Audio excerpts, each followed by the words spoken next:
যে গাছের শাখ উঠতে উঠতে আসমান পর্যন্ত পৌঁছে গেছে। কত বড় গাছ, যার শেকড় জমিনের তহে পর্যন্ত শেষ পর্যন্ত পৌঁছে গেছে, আর যার গাছপালা উঠতে উঠতে আসমান পর্যন্ত ঠেকে গেছে, আর যে সবসময় ফল দিতে থাকে।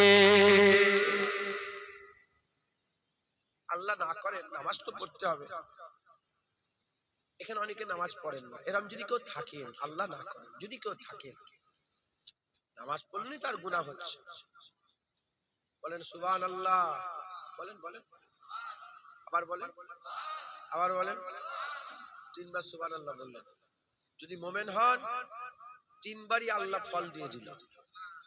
কি ফল? জমিন আসমানের ফাঁকা যতটা জায়গা আছে আল্লাহ আমল দিয়ে তোমার আমলনামায় ভরপুর করে দিল। বাস,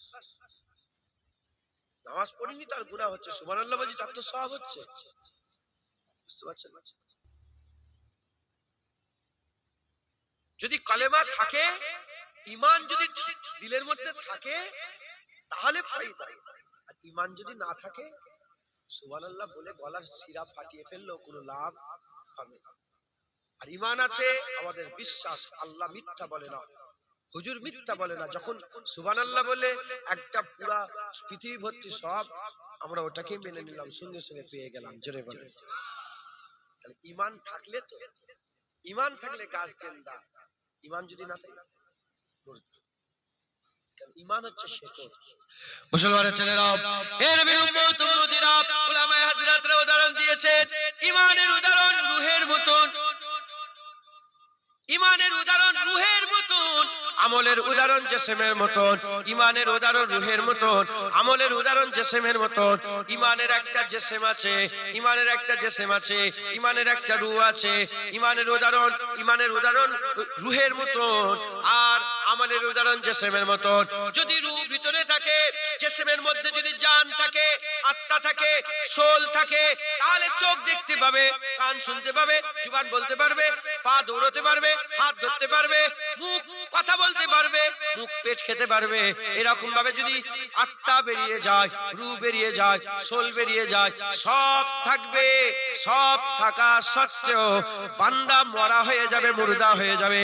আর ঈমান যদি ভিতরে থাকে, মানে রূহ যদি ভিতরে থাকে, চোখে যদি কানা হয়, কানে যদি কালা হয়, জুবানে যদি বোবা হয়, পায়ে যদি খোঁড়া হয়, হাত যদি লুলা হয়, খাবার যদি ক্ষমতা নাও থাকে, সিলাইন দিয়েও খাওয়ানো চলবে, বান্দা জিন্দা থাকবে, বান্দা জিন্দা থাকবে।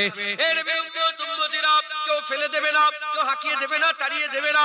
যেমন ভিতরে জান থাকলে আর অঙ্গ যদি না থাকে, অত সম্মান পাই না, অত ইজ্জত পাই না, কিন্তু ঘরের কোন কোনায় একটা জায়গা পেয়ে যায়।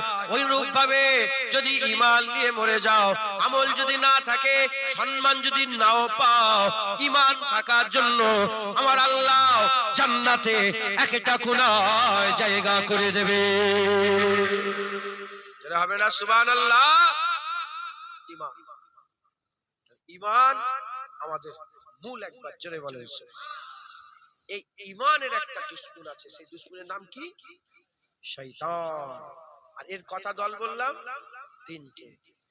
জিনকে দেখা যায় না, উত্তপ্ত শিখা থেকে তৈরি করেছে। খালাকতানি মিন নার, শয়তান বলেছে আমাকে তো আল্লাহ আপনি আগুন থেকে তৈরি, আগুন থেকে আল্লাহ তৈরি করেন, উত্তপ্ত শিখা থেকে। আর ইবলিসকেও দেখা যায় না, জিনকে, মানুষকে দেখা যায়, মানুষকে দেখা যায়। মানুষ এখানে এসে বসে, ওয়াজ করে। মানুষ কি করে? ওয়াজ করে। শয়তান কি করে? শয়তান ওয়াজ করে। কি করে? ওয়াজ করে। নবীরা দাওয়াত দেয় না, শয়তানের দাওয়াত দেয়। শয়তানের চালা ছিল ফেরাউন। কে ছিল? সেও তো আনা রাব্বুকুমুল আলা বলে দাওয়াত দিয়েছে, আমি সবচেয়ে বড় রব, আমার থেকে বড় রব কি আছে? এইদিকে মুসা আলাইহিস সালামও তো দাওয়াত দিয়েছিল, শোনো আমার আল্লাহ আমাকে পয়গম্বর করে পাঠিয়েছে, আমি হাকিকি মাবুদের দিকে দাওয়াত দিচ্ছি, চলে আসো, আল্লাহর দিকে আসো। এদিকেও বক্তা, এদিকেও বক্তা, এদিকেও তাকরীর, এদিকেও তাকরীর, এদিকেও দলিল, এদিকেও দলিল, এদিকেও মানুষ, এদিকেও মানুষ। হিজবুল্লাহ আছে, হিজবুল শয়তান আছে। লোক দেখে ঘেবড়ে যাবে, লোক দেখে ঘেবড়ে যাবে। পরিণাম দেখেন না, মুসা কালিমুল্লাহকে আল্লাহ কি মাকাম দিল আর ফেরাউনকে কি মাকাম দিল। কথা ঠিক না ভুল বল? জিল্লাত খাকসার হয়ে গেল। আমি ডেকে এসেছি ফেরাউনকে, লাঠিও মেরেছি। ভিসরে গিয়েছিলাম, সবচেয়ে বেশি পয়সা ওইখানে ঢুকছে, টিকিট বেশি দাম, টিকিট লাখ। যাবো ভিতরে, জুতোটা মেরে এসে যে দেখি কি গার্ড চলছে, জানেন রাসূলুল্লাহর গোলামরা পাগলা করে হলো, এর সব কিছু থাকবে না, দেখি সব গার্ড দিয়ে আছে, জানেন গার্ড দিয়ে আছে। যখন ঢুকেছি চার করে চারটে মিনিটে যাই, লাস্ট থেকে পাহারা দিচ্ছে, বুঝতে পারছেন? জানে তো যে হুজুরের উম্মতি মেরে ফেলবে। আমি আস্তে করে তলা থেকে নিয়ত করে লাথি লাগছে, মুখে লাথি। আমার নবীর দুশ্মনী করেছি মুসা আলাইহিস সালাম। আমরা কি সব নবীর উপর ঈমান আনিনি? যদি বলেন হ্যাঁ, মুসা আলাইহিস সালামও তো আমাদের জান, আমাদের বাপ মা মুসা আলাইহিস সালামের কদমেও কুরবান। একবার জোরে বলেন। এদিকেও বক্তা, এদিকে হুজুর বলেছে আলেম দুই প্রকার, খায়রুল উলামা, শাররুল উলামা। খায়ের আলেম, সারার আলেম। ভালো আলেম, খারাপ আলেম। ভালো আলেম নায়েবে নবী, ওয়ারাসাতুল আম্বিয়া। আর খারাপ আলেম নায়েবে ইবলিস, শয়তানের দল। এ শয়তান ঈমান ধ্বংস করে আর এ ঈমান ওয়ালা করে। একবার জোরে বলেন সুবহানাল্লাহ। মুসলমানের ছেলেরা, এর উম্মতিরা, তাই আমাদের কি করতে হবে? শয়তান থেকে বাঁচতে হবে, ঈমানকে বাঁচাতে হবে। জেনে রেখে দেবেন, জেনে রেখে দেবেন, তোমার নামাজ তোমাকে পড়তে হবে, তোমার ইবাদত তোমাকে করতে হবে, তোমার দাড়ি তোমাকে রাখতে হবে, তোমার ঈমান তোমাকে বাঁচাতে হবে। তোমার কিয়ামত তোমার জন্য, তোমার পুলসিরাত তোমাকে পার করতে হবে, তোমার মিজানে তোমাকে যেতে হবে, তোমার আমলনামা তোমাকে দেয়া হবে, তোমার কবরের সওয়াল তোমাকে জবাব দিতে হবে, তোমার জান্নাত তোমাকে যেতে হবে, তোমার বেনিকাব দিদার তোমারই হবে। আমার আল্লাহ পাক তোমাকেই দিদার দেবে। তাই মেহনত মুজাহাদা করে নিজেকে চৌকান্না হতে হবে। জেনে রেখে দেবেন, কিয়ামতের ময়দানে পুরো আলেমের ঘাড়ে চাপিয়ে আল্লাহর আযাব থেকে বাঁচা যাবে না। যদি কিয়ামতের ময়দানে বলেন আল্লাহ আমি জানিনি জুনায়েদের রাসূল এটা করেছে, আল্লাহ পাক তোমাকে এই বলে ছেড়ে দেবে না যে জুনায়েদ জাহান্নামে যাক তুমি জান্নাতে যাও। না না, আল্লাহ বলে জুনায়েদের সঙ্গে তুইও জাহান্নামে চলে যা। কেউ যদি বলে আমি আমার বাপ দাদার কথা এটা করেছে, আল্লাহ বলে বাপ দাদার সঙ্গে তুইও জাহান্নামে চলে যা। এর উম্মতিরা, তাই আমি আপনাদের বলে দিয়ে যাচ্ছি, খুব খেয়াল করে শুনে রেখে দেন, আপনাকে মেহনত মুজাহাদা করতে হবে, আপনার ঈমান আপনাকে বাঁচাতে হবে। খবরদার কোন মোল্লা মৌলবীর কথা শুনে ঈমান নষ্ট করে দেবেন না। ঈমান চলে গেল, সব চলে গেল, শেকড় কেটে গেল, গাছ মরে গেল। আর শেকড় যদি থাকে, গাছের ডালপালা যদি ভেঙে যদি সব নষ্ট করে সব যদি পুঁচে সাফ করে দেওয়া হয়, বাহার আসবে, আবার গাছ হবে, আবার গাছ বড় হবে, আবার পাতা হবে, আবার ডালপালা বেরোবে। এর উম্মতিরা, তাই আমি আপনাদের বলে দিয়ে যাই, খবরদার ঈমানের দৌলত একমাত্র আল্লাহ মুসলমানকে দিয়েছে। আমার আল্লাহ পাক আমাদের করে এই বিশ্বাস দিয়েছে, নষ্ট করবেন না, ঈমান বাঁচিয়ে রাখেন, আল্লাহর জান্নাত পেয়ে যাবে। বলে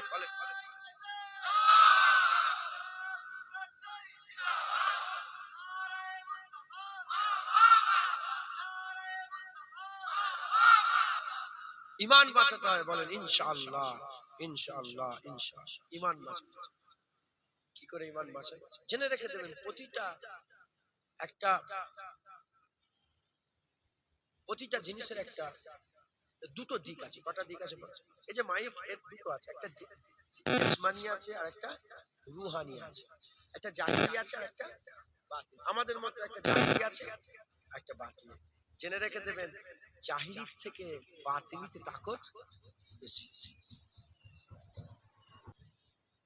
জাহিরি আলো, এর একটা বাতিনি পাওয়ার আছে। বাতিনি কি? কারেন্ট। বাতিনিটা কি? কারেন্ট। এই আলোর পাওয়ার বেশি না কারেন্টের পাওয়ার বেশি? জিসম হচ্ছে জাহিরি, এর বাতিনি কি? রূহ। জিসমের পাওয়ার বেশি না অদেখার পাওয়ার বেশি, যেটা দেখা যায় না তার বল। সব পৃথিবীর সবকিছু দেখা যায়, আল্লাহ দেখা যায়, আল্লাহর সবচেয়ে বেশি পাওয়ার। কাদিরে মুতলাক, একবার জোরে বলেন। ওই রকম দ্বারা রূহেরও একটা জাহিরি আছে আর একটা বাতিনি আছে। জাহিরি আছে, বাতিনি আছে। প্রতিটা জিনিসের একটা জাহিরি, জিসমে প্রতিটা জিনিসের একটা জাহিরি আছে, বাতিনি। ইমানেরও জাহিরি আছে, বাতিনি আছে। ইমানের জাহিরি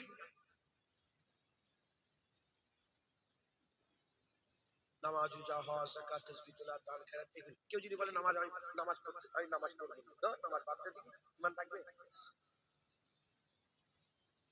কেউ যদি বলে দাড়ি কি হবে, ছাগলের দাড়ি, ছাগলের মুখে দাড়ি থাকে বড় বড়, কি হবে, ইমান থাকবে? কেউ যদি শুধু এটুকুন বলে দেয়, আপনাদের গ্রামে বড় লোক আছে তো, আবার গরিব আছে তো, এই গ্রামে একজন বলে ফেললো আল্লাহর বিচার হলো এটা, ওকে বড় লোক করলো, আমাকে গরিব করলো, কাফের হয়ে যাবে। কি হয়ে যাবে? কাফের হয়ে যাবে। এগুলো বললো ইমান নষ্ট হবে, কিন্তু এগুলো জাহিলি, এগুলো কি বলে, জাহিলি। এই ইমানটা নষ্ট হলে সবাই জেনে যাবে, সবাই কি যাবে, জেনে যাবে, সবাই জানতে পেরে যাবে। কিন্তু ইমানের যে মূল রূহ আছে, রূহ, সেই রূহের সাথে যদি বিয়াদবি হয়ে যায়, ইমান যাবে, কেউ জানতে পারবে না। অর্থাৎ যেমন উদাহরণ আমি বলছি, কেউ যদি আপনাদের এই জায়গাটার নাম গুরুদা, গুরুদ, এই গুরুদতে যদি কারো গলায় ছুরি চাইলে মেরে দেওয়া হয়, আইন হবে না, হবে না? পুলিশের দ্বারস্থ হবে না, হবে না? বিচার হবে না, হবে না? পথবরোধ হবে না, হবে না? হই হই হবে না, হবে না? জিসমে আঘাত করে যখন মরে যায় কেউ, সবাই জেনে যায়, সবাই জেনে যায়, হই হই আরম্ভ হয়ে যায়। কিন্তু ভিতর থেকে যদি রূহটা বেরিয়ে যায়, জিসমে কোনো ক্ষত বিক্ষত যদি না থাকে, কোনো বিচার নেই, কোনো হই হই নেই, কোনো রকমের কিচ্ছু নেই, সুজা নিয়ে যে কবর দিয়ে মাটি চাপা দিয়ে চলে যায়। কথা ঠিক না বলতে? শয়তান এই ব্যাপারটা বুঝে গেছে, জানেন, যে এদের জিসমে আঘাত করলে, জিসমে আঘাত করলে সবাই জেনে যাবে। তাই ডাইরেক্ট নামাজের বিরুদ্ধে কথা বলে না, নামাজের বিরুদ্ধে কথা বলে সবাই, রোজার বিরুদ্ধে কথা বলে না। শয়তান চাইছে যে এদের জিসমে, ইমানের জিসমে হাত দিলে হবে না, ইমানের রূহে হাত দিতে হবে। রূহটা যদি বেরিয়ে যায়, সব এমনি এমনি মরে যাবে। তাই শয়তান পুরো প্ল্যানিং করে জিসমে নয়, রূহে আঘাত করলো। মুসলমানের ছেলেরা, এ নবীর উম্মত উম্মতিরা, নামাজ ইমানের জিসম, রোজা ইমানের জিসম, হজ ইমানের জিসম, তাকওয়া ইমানের জিসম, তাহারাত ইমানের জিসম, বাপ মায়ের খেদমত ইমানের জিসম, দাড়ি ইমানের জিসম, টুপি ইমানের জিসম, জুব্বা ইমানের জিসম। কেউ যদি পাগড়ির বিরুদ্ধে কথা বলে, কেউ যদি পাগড়িকেও তুচ্ছ তাচ্ছিল্য করে, হুজুর পাক পাগড়ি পরতেন, সে কাফের হয়ে যাবে।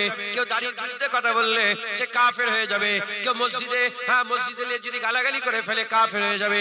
কেউ যদি এটুকুন বলে যে ও বড় লোক, আমি গরিব, এটা কি আল্লাহর ইনসাফ হলো, আল্লাহর বিচার হলো, কেমন বিচার আল্লাহ করলো, কাফের হয়ে যাবে। কেউ যদি শুকরকে দেখে, কিংবা যেগুলো আল্লাহ মাফ করে, কিছু কিছু জন্তু জানোয়ার আছে আমরা যাদের করে ঘৃণা করি, আমরা যাদের করে অত প্রাধান্য দিই না, কেউ যদি এরকম বলে ফেলে, কি লাভ ছিল, এই জন্তুটা আল্লাহ কেন তৈরি করলো, এই জন্তু তৈরি করার কি দরকার ছিল, ঈমান নষ্ট হয়ে যাবে, কাফের হয়ে যাবে। আল্লাহ সৃষ্টিকেও তুমি যদি অবজ্ঞা করে ফেলো, কেন এটা শুকরকে আল্লাহ কেন তৈরি করতে গেল, কাককে আল্লাহ কেন তৈরি করতে গেল, মশা আল্লাহ কেন তৈরি করতে গেল, এত ডিস্টার্ব করছে, আল্লাহ পাক খালি খামায় মশা তৈরি করে ফেললো, ঈমান নষ্ট হয়ে যাবে, কাফের হয়ে যাবে। এর উম্মত উম্মতিরা, এগুলো হচ্ছে জিসম, এগুলো হচ্ছে জিসম, এর বিরোধিতা বান্দা করে না, রূহের বিরোধিতা করে। তাহলে ঈমানের জিসম তো সব, ঈমানের রূহটাকে, ঈমানের রূহ অন্য কিছু নয়, ঈমানের রূহ হচ্ছে মুহাম্মাদুর রাসূলুল্লাহ। যেটা হবে না সুবহানাল্লাহ। ঈমানের রূহ মুহাম্মাদুর রাসূলুল্লাহ সাল্লাল্লাহু আলাইহি ওয়াসাল্লাম, ঈমানের রূহ মুহাম্মাদুর রাসূলুল্লাহ। তাই নামাজের বিরুদ্ধে কেউ ঝগড়া করে না, রোজা নিয়ে কেউ ঝগড়া করে না, হজ যাকাত ফেরেশতা নিয়ে কাউকে ঝগড়া করতে দেখেছে না। যত ঝগড়া কাকে নিয়ে, ইমাম আবু ইউসুফ রাহমাতুল্লাহ আলাইহি, ইমামে আযম আবু হানিফা সাকিরে, তিনি বলছেন হুজুর পাকের বিরুদ্ধে কথা বলা তো দূরের কথা, কেউ যদি এটুকুন বলে যে হুজুর পাক কদু খেতে ভালোবাসতেন, আমার কদু খেতে ভালো লাগে না, কাফের হয়ে যাবে। শুনছেন আপনারা? হুজুর পাক কদু খেতে ভালোবাসতেন, আমি বলি আমার কদুটা খেতে ভালো লাগে না, এটা কি বিয়াদবি করলাম? কিন্তু কাফের হয়ে যাবে। হুজুরের পছন্দকে তুমি অপছন্দ করছো, কি হয়ে যাবে? কাফের হয়ে যাবে। আর সেই নবীর সামনে বসে বসে কি হচ্ছে, ইমান থাকবে তো? চিন্তা করেন আপনি, সেই নবীর সামনে কি আলোচনা হচ্ছে, ইমান থাকবে? মুসলমানের ছেলেরা, এর উম্মতিরা খুব খেয়াল করে শুনে রেখে দেন, শয়তান আমাদের সবচেয়ে বড় দুশমন। শয়তান নামাজের বিরোধিতা করে না কেন? শয়তান নিজেই তো নামাজ পড়েছে, শয়তান তো নিজেই আল্লাহর ইবাদত করেছে, শয়তান তো জিকির করেছে, শয়তান তো আল্লাহ পাকের ইবাদত করেছে। আরে 1 বছর 2 বছর ধরে নয়, 6 কোটি বছর ধরে ইবাদত করেছে। আকা মাওলা রাসূলুল্লাহ সাল্লাল্লাহু আলাইহি ওয়াসাল্লাম বলছে, পৃথিবীর জমিনে সরষে পরিমাণ জায়গা ফাঁকা নাই যেখানে শয়তান আল্লাহকে সিজদা করে না। শয়তানের জন্য জান্নাতের দরজা খোলা থাকতো। জান্নাত কোথায়? কোরআন শরীফের মধ্যে আল্লাহ বলেছেন, ওই যে সিদরাতুল মুনতাহা আছে, সিদরাতুল মুনতাহার ডান দিকে জান্নাত আছে। শয়তান ওই জান্নাতে থাকতো, জান্নাতের দরজা শয়তানের জন্য খোলা। যখন খুশি জান্নাত থেকে বেরোতো, দুনিয়ায় আসতো, ইবাদত করতো, থাকতো, আবার আসমান সাতটা আসমান পার হয়ে সিদরাতুল মুনতাহার পাশে ডান দিকে জান্নাতে চলে যেত। কত বছর? 6 কোটি বছর ধরে আর সিজদা করেছে, ইবাদত করেছে। আমার আল্লাহ পাক বললেন, ফাসাজাদুল আদম, আদমকে সিজদা করো, সঙ্গে সঙ্গে ইনকার করলো।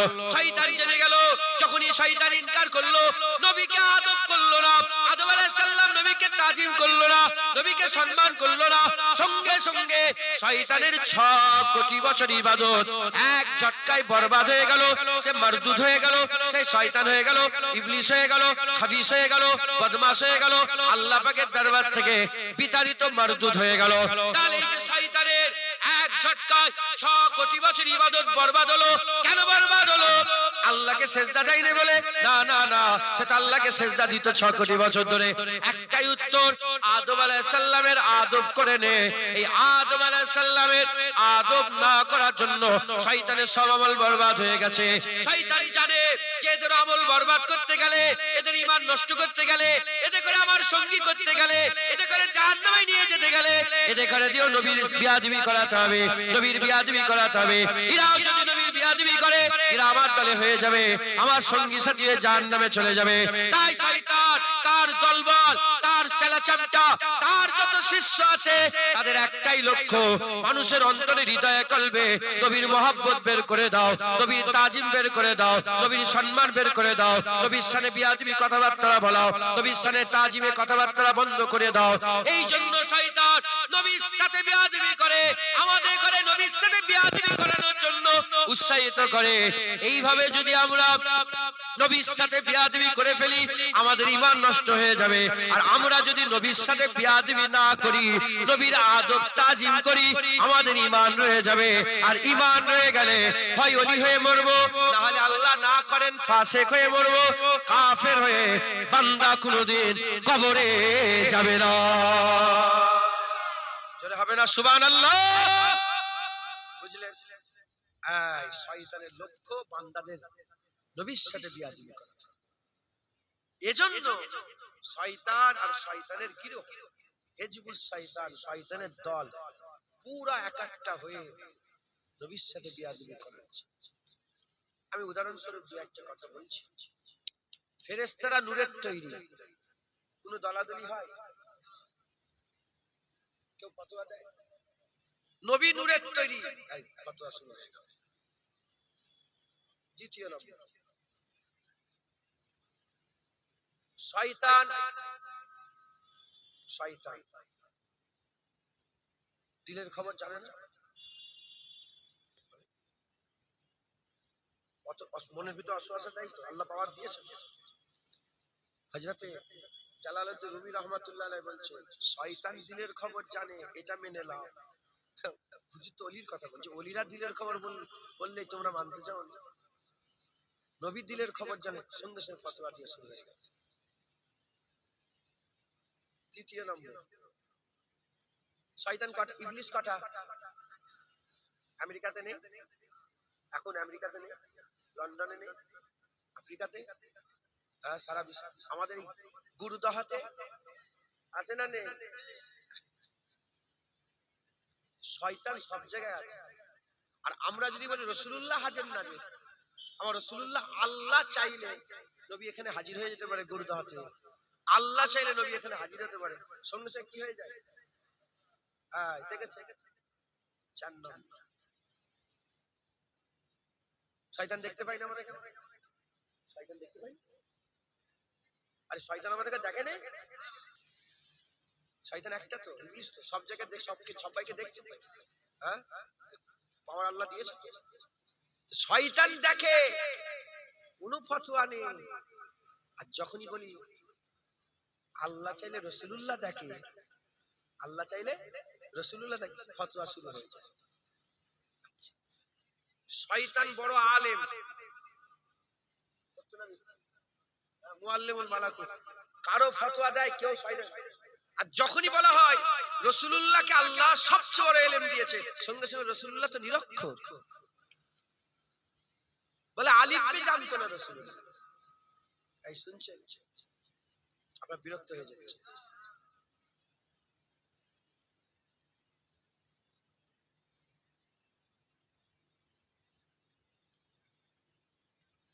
নারে তাকবীর, নারে তাকবীর। একটা জলসার দিকে টান থাকে, আর একটা খাবার দিকেও টান থাকে। খাবার তো শেষ হয়ে গেছে, সেই একটা ব্যাপার আছে। আর দ্বিতীয় নম্বর কথা হচ্ছে, আমাদের ভিতরে একটা রূহ আছে আর একটা নফস আছে। এখানে দুটো খোরাকই হয়েছে, একটা রূহের খোরাক আর একটা নফসের খোরাক। যার নফস গালেব আছে সে নফসের খোরাকে ঘুরছে। বাচ্চা কোথায় বলে? গুরদায়ের মানুষ, বাচ্চা কোথায় আপনাদের গ্রামে?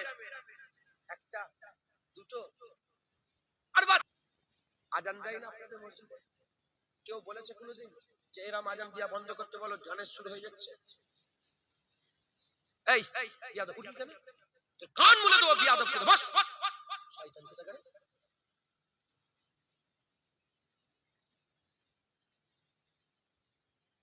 তুই বসলি কেন? কমিটির ছেলে, তুই কাজ বসলি কেন? চুপ করে বসলি। ডিস্টার্ব করে এক থেকে 5টা 7টা কমিটির ছেলে উঠে গেল, কেন উঠছি কেন? কি করবি? বসো।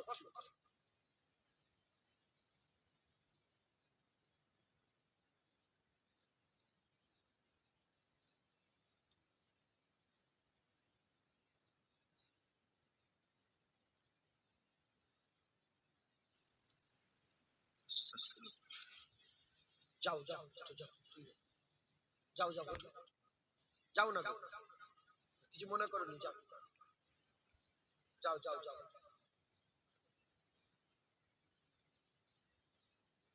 এক জায়গাতে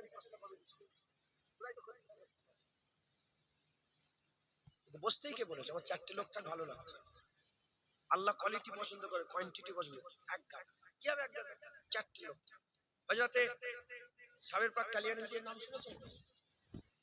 বাবা ফরিদ সাহেবের দুটো মুরিদ ছিলেন, নিজামউদ্দিন আউলিয়া হুজুর, সাবের পাক কালিয়ানী। নিজামউদ্দিন আউলিয়া হুজুরের মুরিদের সঙ্গে সাবের পাক কালিয়ানীর সঙ্গে দেখা। সাবের পাক কালিয়ানী বলছে নিজামউদ্দিন আউলিয়া মুরিদকে, যে তোমার পীরের কটা মুরিদ? বলে আমার পীরের মুরিদ আসমানের নক্ষত্রের মতো। বলে তোমার কটা মুরিদ? জিজ্ঞেস করছে সাবের পাক কালিয়ানী, আপনার কটা মুরিদ? আপনিও তো আমার পীরের পীর ভাই। বলে আমার মুরিদ একটা। কটা? সারা জীবন সাবের পাক কালিয়ানী আর কাউকে মুরিদ করেন, উনার মুরিদ একটাই, শামসুদ্দিন তুর্কি পানিপতি রহমাতুল্লাহ আলাইহি। বলে তোমার পীরের মুরিদরা সব তারা, আমার একটাই মুরিদ চাঁদ। কোয়ালিটি দরকার, কোয়ান্টিটি না। কথা বুঝতে পেরেছেন? আল্লাহ মাফ করেন, আমরা তখন তো ভিড় দেখছি, ভিড়। শোনেন, দু এক কথা বলছি, শোনেন, আমল করবেন, বলেন ইনশাআল্লাহ। ইনশাআল্লাহ। তাহলে সারা পৃথিবীর কোন ব্যাপারে ফতোয়া নেই, যত ফতোয়া নবী পাকের ব্যাপারে। যখনই আজান হয় কেউ বলে না গানের সুর, কত সুর দিয়ে কুরআন তেলাওয়াত হয় এলাকায়, শোনেন না আপনারা? সব কারি সাহেবরা এসছে এলাকায়, এখন নতুন নতুন সব কারি সাহেবরা এসে কিরাত পাঠ করছে, কত সুন্দর করে তেলাওয়াত কুরআন করছে। কোনদিন শুনেছেন আপনি যে বলছে এই তো গানের সুরে কোরআন পড়ছে? বলেছে কোনদিন? যখনই নবী পাকের উপর একটু দরুদ ও সালামের নজরানা পৌঁছানো হয়, তখনই বলে গানের সুরে কিরাম, গানের সুরে দরুদ শরীফ পড়ছে। যত ফতোয়া নিয়েছে আমার হুজুর পাক আকা মাওলানা রাসূলুল্লাহর ব্যাপারে। কারণ একটা শয়তান তার একটা দলকে এই হুজুর পাকের বিরোধিতায় লাগিয়ে রেখে দিয়েছে।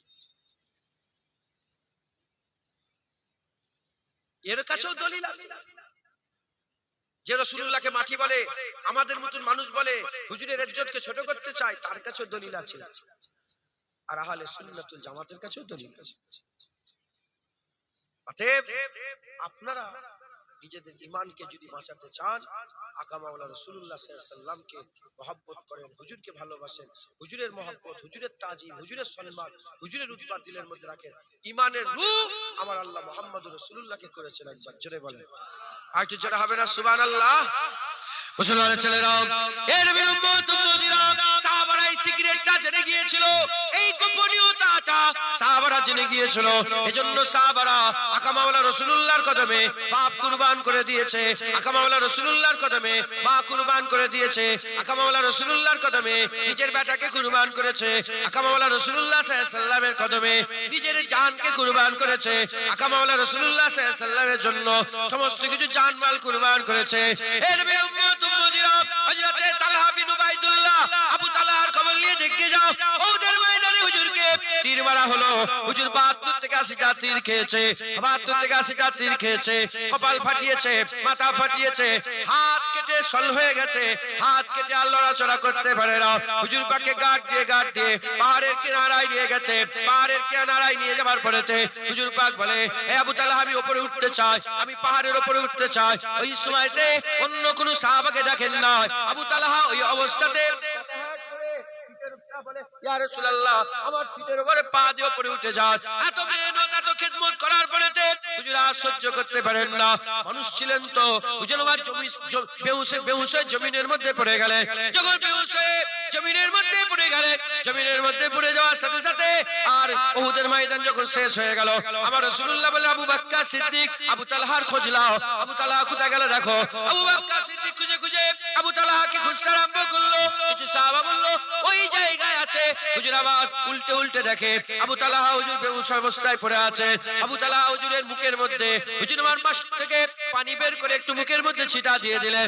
যখনই মুখের মধ্যে ছিটা দিলেন, হুজুরের হুঁশিনা হলো, চোখটা খুলে দেখে আবু বকর দাঁড়িয়ে আছে, অন্য কোনো কথা বলেন না।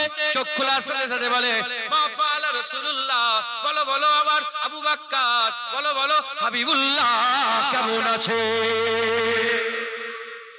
চোখ খুলে বলে, রাসূলুল্লাহ কেমন আছে? হুজুর বললেন, হ্যাঁ আবু তালহা, রাসূলুল্লাহ তো ভালো আছে, তুমি কেমন আছো? বলে, আবু বকর, হুজুর এটা কোনো প্রশ্ন হলো আমি কেমন আছি? এটা আপনার প্রশ্ন হলো আমি কেমন আছি? হুজুর পাক ভালো আছে, কুল কায়নাত ভালো আছে। আমার হাত কাটা নিয়েও আমি খুব ভালো, আমার কপাল ফাটা নিয়েও আমি খুব ভালো, 72 থেকে 80টা তীর খেয়েও আমি খুব ভালো, কারণ আমার রাসূলুল্লাহ ভালো আছে। জোরে বলো। মুসলমানের ছেলেরা, এ নবী উম্মতিরা, খবর নিয়ে দেখে যাও, ওই উহুদের ময়দানে আকা মাওলানা রাসূলুল্লাহ সাল্লাল্লাহু আলাইহি ওয়াসাল্লামের গোলামরা আস্তে আস্তে জান দিয়েছে। খবর নিয়ে দেখে যাও, হযরতে আব্দুল্লাহ বিন রাবি বলে একজন সাহাবা ছিলেন।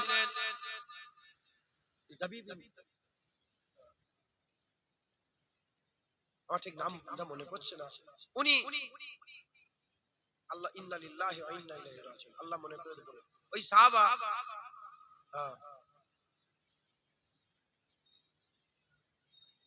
ওই সাহাবা হুজুর, ওনাকে খুঁজে পাওয়া যাচ্ছে, হিসাবে মিলছে না।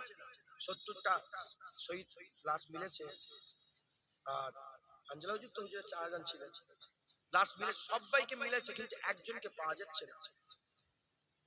রাবি বিন সুলাইমান না, নামটা মনে পড়ছে না, আল্লাহ মাফ করেন। উনাকে খুঁজে পাওয়া যাচ্ছে না। হুজুর দুজনকে বললেন, দেখো উনি কোথায় গেল, ওনাকে খোঁজো। এলেন, খুঁজে খুঁজছেন, কোথায় গেল, চিল্লাচ্ছেন, ওনার নাম ধরে চিল্লাচ্ছেন। পাহাড়ের ভিতর থেকে আওয়াজ আসে যে আমি এখানে আছি, এখানে থেকে নিয়ে যাও। যখন ওনার কাছে গেলেন, যখন নিয়ে আসতে গেলেন, দেখলেন এমন একটা পজিশনে পড়ে আছে, ওনাকে ধরার জায়গা নেই, শুধু জখম আর জখম, যে ধরে তুলবে সে তুলার জায়গাটাও নেই। আল্লাহর কুদরত,